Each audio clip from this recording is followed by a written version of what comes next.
Estudios Bíblicos Logos presenta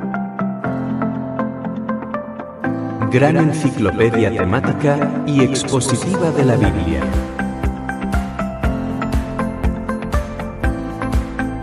En esta sección presentamos el séptimo día de la creación. Luego estaremos haciendo los cálculos para determinar el tiempo transcurrido hasta hoy.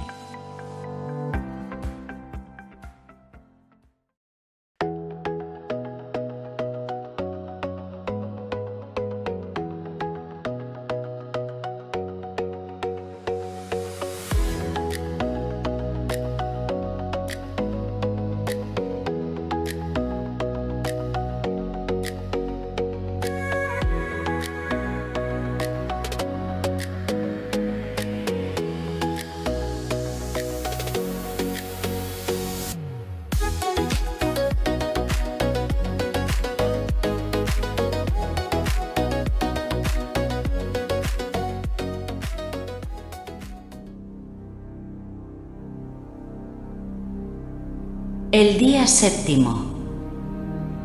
La consagración del diseño final.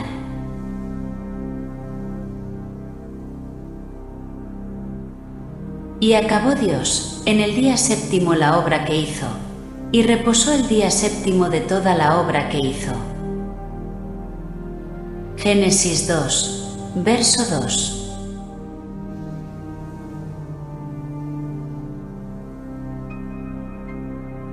El séptimo día marca el sello final de la adecuación de nuestro mundo.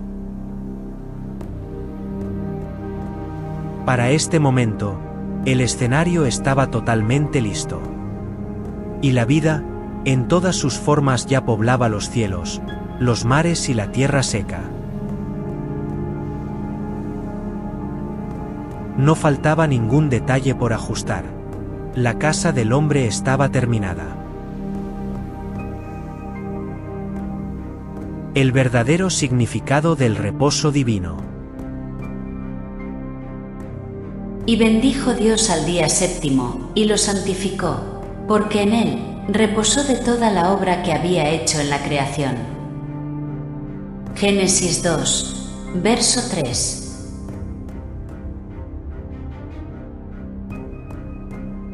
Es vital comprender que el concepto bíblico de reposo no implica cansancio físico. Dios no se tomó un día de descanso para recuperar energías, pues como bien nos enseñó Jesús, en Juan 5:17, mi Padre hasta ahora trabaja, y yo trabajo. El reposo de Jehová significa que cesó su actividad creativa específica, respecto a la tierra. Moisés lo confirma en el Decálogo. Porque en 6 días hizo Jehová los cielos y la tierra, el mar y todas las cosas que en ellos hay, y reposó en el séptimo día. Por tanto, Jehová bendijo el día de reposo y lo santificó. Éxodo 20, verso 11.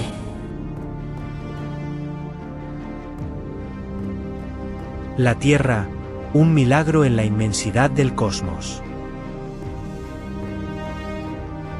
Mientras que el universo fue creado con una anticipación incalculable y propósitos que aún desconocemos, la Tierra recibió una atención exclusiva durante 6 días. Al observar nuestro patio cósmico, el sistema solar, surge una pregunta que la ciencia no puede responder. ¿Por qué nuestro planeta es tan radicalmente diferente a sus vecinos? En primer lugar, su ubicación es perfecta. La Tierra ocupa una posición privilegiada donde la temperatura permite el agua líquida. Luego tenemos su singularidad biológica, es decir, que hasta hoy, el hombre solo ha descubierto planetas estériles, mundos hostiles donde la vida es imposible. Y por último, su fragilidad está considerablemente protegida. La vida es tan delicada que requiere de un entorno ajustado a mano. El hecho de que la Tierra sea el único refugio conocido, nos confirma que no es producto del azar, sino de un diseño específico. La clave de la teoría bíblica reside en que no necesita de la aprobación científica para establecer la verdad. Que Dios es el creador. La ciencia, por su propia naturaleza limitada a lo material, nunca podrá validar la mano invisible de Jehová. Sin embargo, para quien observa con discernimiento, la evidencia está ahí. Somos una creación maravillosa, en un planeta, diseñado exclusivamente para nosotros.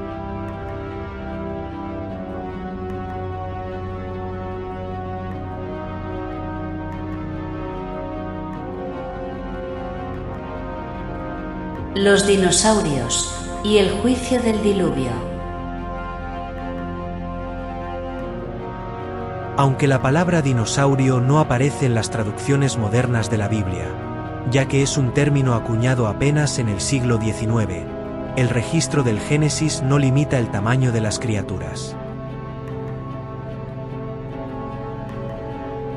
En Génesis 1:21, se mencionan explícitamente los grandes monstruos marinos. Y es lógico deducir que entre las bestias terrestres también hubo ejemplares de dimensiones colosales.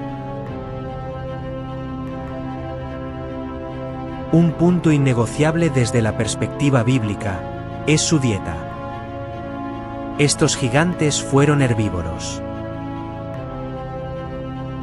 Según Génesis 1, versos 29 y 30, antes del diluvio no existía la depredación. Toda criatura sobre la tierra se alimentaba de hierbas, de semillas y frutos.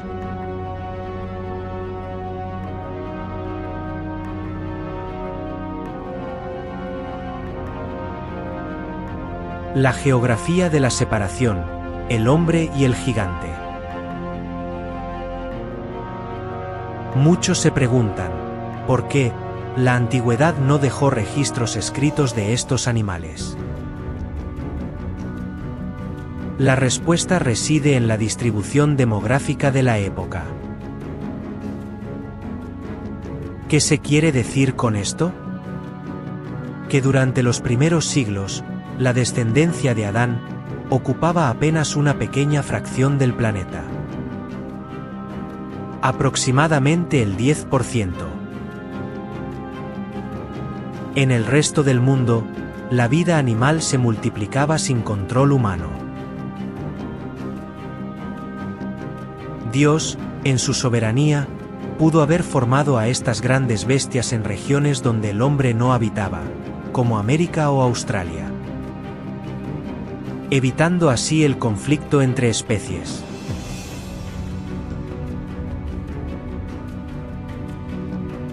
Los Nefilim y la migración megalítica.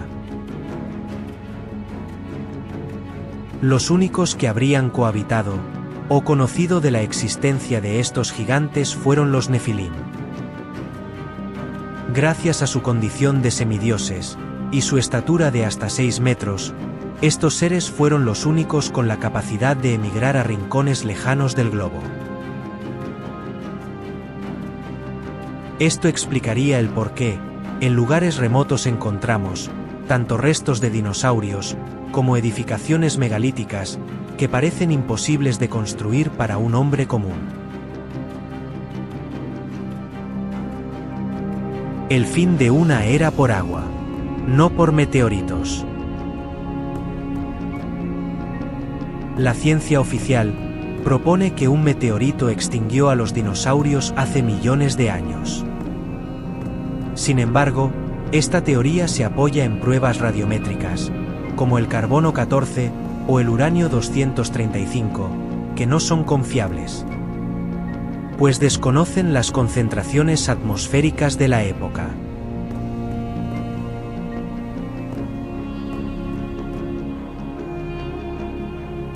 La versión bíblica es distinta. La Biblia nos dice que tanto los dinosaurios, así como los nefilim, fueron exterminados por el diluvio universal, en el año 2290 a.C.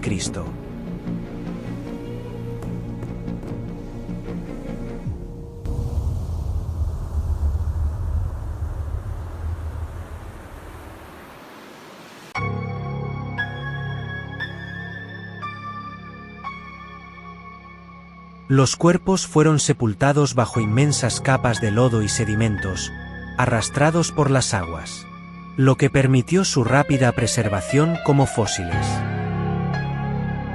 Dios eliminó a estas especies gigantescas con un propósito divino, para que la tierra quedara limpia y disponible para la nueva generación de hombres tras Noé, quienes no habrían podido sobrevivir en un mundo dominado por tales colosos.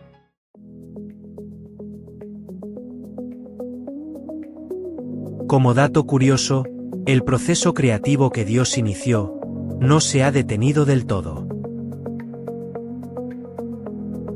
Aunque no con la intensidad de la semana de adecuación, la tierra y el mar siguen manifestando nuevas especies nunca antes vistas, demostrando que la naturaleza bajo el diseño de Dios sigue siendo un sistema vibrante y lleno de sorpresas.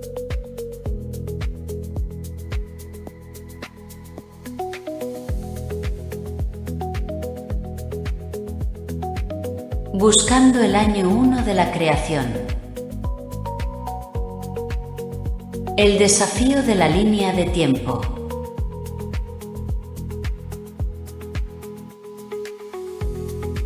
Antes de sumergirnos en el relato histórico, es imperativo establecer el por qué hemos fijado el año 3946 a.C.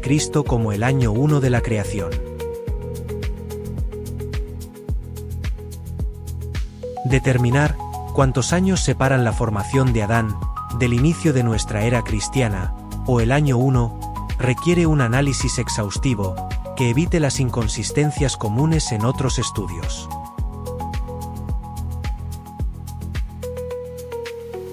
Es un hecho que las diversas líneas de tiempo, basadas en el calendario gregoriano, rara vez coinciden.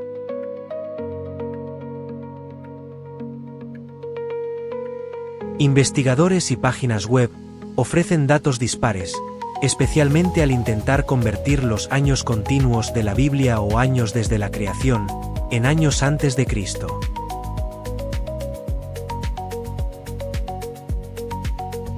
La teoría de User versus nuestro método.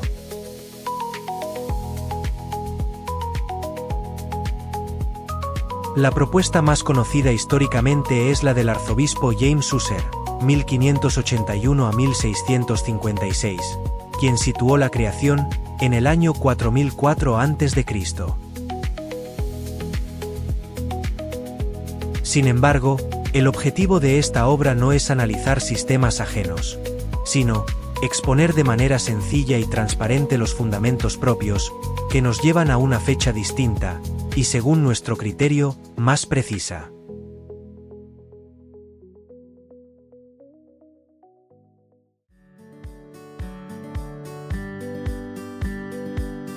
El puente entre la Biblia y la historia secular.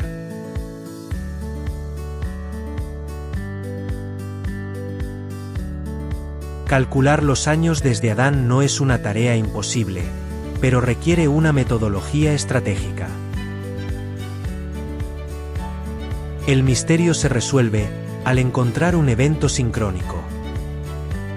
Un hecho narrado en las Sagradas Escrituras que también esté plenamente avalado por la historia secular, con una fecha confiable en el calendario cristiano.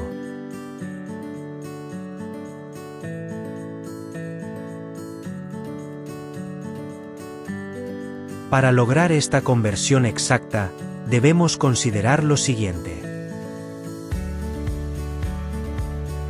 No podemos usar eventos como la vida de los patriarcas Abraham, Isaac o Jacob como puntos de anclaje.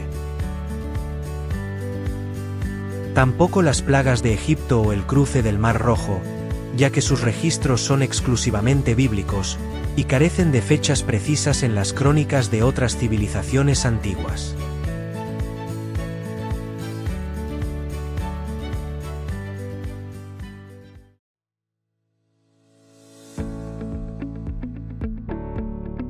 Necesitamos buscar hitos históricos más cercanos a nuestra era, mencionados tanto por profetas o cronistas bíblicos, así como por historiadores seculares, como datos de los babilonios, persas o romanos, cuya data esté fuera de toda duda académica. Solo mediante este puente cronológico podremos revelar con exactitud cuántos años tiene la vida sobre la Tierra, y transformar los años del mundo en las fechas que rigen nuestro calendario actual. El rey Nabucodonosor. El puente histórico.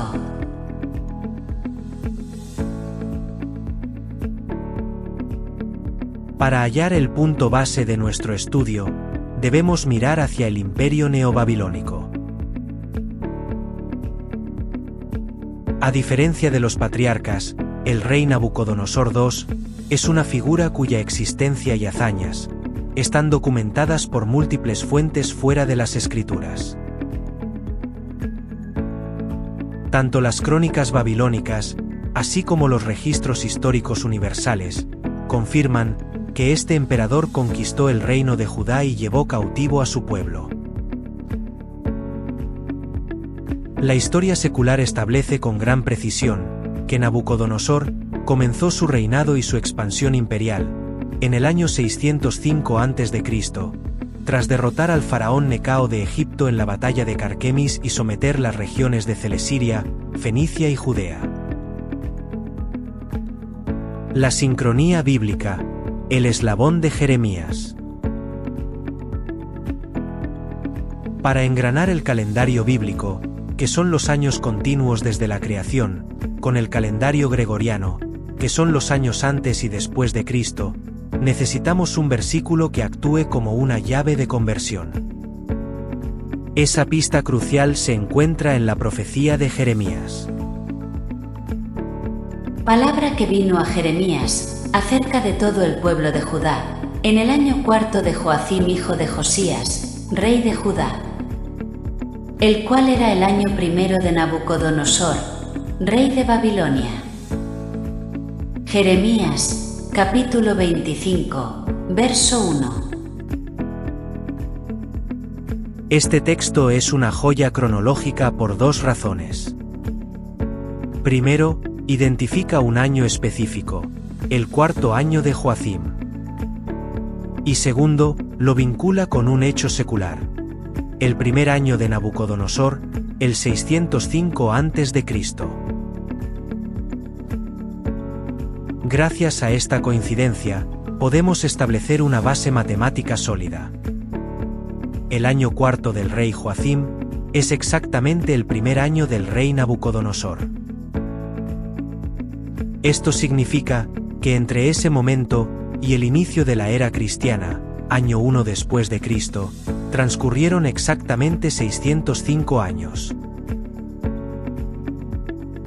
A partir de este punto fijo, nuestra tarea ahora es realizar el camino inverso hacia el pasado. Analizaremos todos los relatos, genealogías y periodos reales registrados en la Biblia, para calcular cuántos años pasaron, desde Adán hasta este cuarto año de Joacim.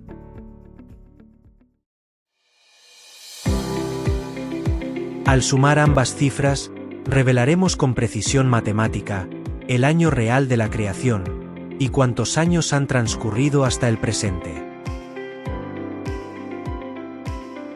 El cálculo maestro. Desde Adán hasta la era cristiana. Para establecer nuestra línea de tiempo con rigor bíblico y matemático, hemos desglosado la historia en 8 bloques cronológicos fundamentales. Cada uno de estos periodos está respaldado por registros genealógicos, o declaraciones directas de las Escrituras. Desde Adán hasta el diluvio, 1656 años. Abarca las primeras 10 generaciones de la humanidad. Génesis 5, versos del 1 al 32. 2. Desde el diluvio hasta el año 70 de Taré, año del nacimiento del patriarca Abraham, pasaron 292 años. Génesis 11, versos del 10 al 26. 3. Desde el nacimiento de Abraham hasta la promesa, pasaron 75 años. Tiempo en que Jehová le revela su pacto en Harán. Génesis 12, verso 4. 4. Desde la promesa hecha a Abraham hasta la entrega de la ley en el Sinaí, pasaron 430 años. Gálatas 3, versos 16 y 17. 5. Desde el Éxodo hasta el cuarto año del rey Salomón pasaron 480 años. Periodo que abarca los jueces y los primeros reyes. Primero de Reyes 6, verso 1. 6. Desde el cuarto año del rey Salomón hasta el final de su reinado, pasaron 36 años, para completar los 40 años totales de su gobierno. Primero de Reyes 11, verso 42. 7. Desde la muerte del rey Salomón hasta el cuarto año de Joacim, pasaron 372 años. Cronología de los reyes de Judá hasta el primer año del rey babilónico Nabucodonosor. Jeremías 25, verso 1. 8. Desde el primer año de reinado de Nabucodonosor al año 1 después de Cristo pasaron 605 años. El puente definitivo con la historia secular y el inicio de nuestra era. La sumatoria final. Al consolidar estas cifras, obtenemos el total de años que separan la creación del hombre del inicio del calendario cristiano. 3.946 años.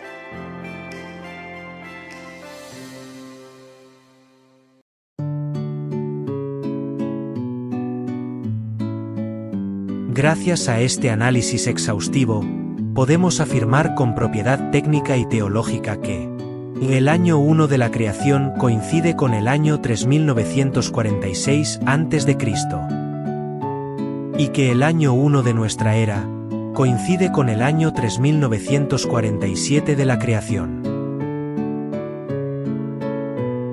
Esta estructura nos permite navegar por la historia bíblica con una brújula temporal exacta, eliminando las ambigüedades y permitiendo que cada evento encaje en su lugar preciso dentro del plan divino para la humanidad.